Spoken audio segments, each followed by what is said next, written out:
Selamat pagi, bapak-bapak, ibu-ibu, saudara-saudari dimanapun berada.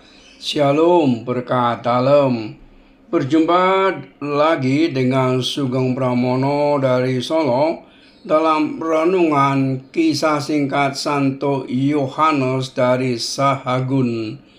Yohanes hidup di Sahagun, Spanyol pada abad ke-15.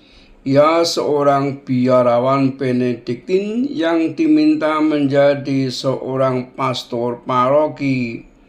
Yohanes dapat saja hidup nyaman di katedral atau salah satu paroki yang mapan di keuskupannya. Tetapi ia justru memilih hidup miskin dan sederhana seperti cara hidup Yesus. Ia hanya meminta bertugas di sebuah kapel kecil. Di sana ia merayakan misa, berkhotbah, dan mengajar katekis. Yohanes merasa perlu mendalami teologi. Oleh sebab itu ia belajar di Universitas Katolik Salamanca. Setelah 4 tahun tekun belajar, ia menjadi seorang pengkhotbah ulung. 9 tahun kemudian ia bergabung dengan para biarawan Agustinian. Mereka amat terkesan dengan cara Yohanes mengamalkan keutamaan Kristen. Ia taat kepada para atasannya dan sangat rendah hati. Santo Yohanes terus berkhotbah. Homili atau khotbahnya yang indah berhasil membawa perubahan dalam kehidupan penduduk Salamanca. Penduduk Salamanca awalnya adalah orang-orang keras hati dan gemar berseteru. Mereka saling berkelahi sengit di antara mereka sendiri.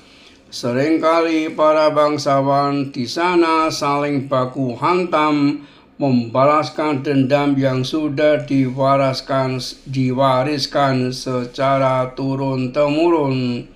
Santo Yohanes berhasil mengakhiri banyak perkelahian sengit semacam ini.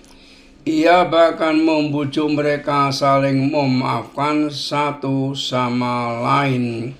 Santo Yohanes tidak takut meluruskan perbuatan-perbuatan jahat, bahkan ketika pelakunya adalah orang-orang berkuasa yang dapat membalas dendam kepadanya. Suatu ketika ia menegur seorang pangeran karena menyebabkan orang-orang miskin menderita. Memang benar apa yang dikatakan imam. Pangeran amat marah. Ia mengirim 2 orang utusannya untuk membunuh Santo Yohanes. Kedua utusan itu pergi mendapatkan sang imam. Pater Yohanes begitu lemah lembut dan baik hati. Kedua utusan itu pun segera dipenuhi rasa sesal dan mohon pengampunan darinya. Kemudian hari sang pangeran sakit parah. Santo Yohanes mengunjunginya dan berdoa demi kesembuhannya. Berkat doa Santo Yohanes, pangeran sembuh dari penyakitnya. Ia kemudian bertobat dan menyesali dosa-dosanya. Melalui doa dan misa kudus, Santo Yohanes menerima rahmat yang memberinya karisma istimewa sebagai seorang pengkhotbah. Ia merayakan misa kudus dengan cinta bakti yang amat mendalam. Ia wafat tanggal 11 Juni 1479. Santo Yohanes dari Sahagun dinyatakan kudus oleh Paus Alexander ke-8 tahun 1690. Perayaan 12 Juni. Lahir tahun 1419. Kota asal Sahagun. Saint Fagundes Leong, Spanyol, Bapak 11 Juni 1479 di Salamanca, Spanyol. Kemungkinan ia tewas diracun oleh seorang wanita simpanan seorang bangsawan. Wanita itu sakit hati karena diputuskan oleh sang bangsawan yang menyesal akan penyelewengannya setelah mendengar khotbah Santo Yohanes. Karena itulah Santo Yohanes Sahagun disebut juga sebagai martir.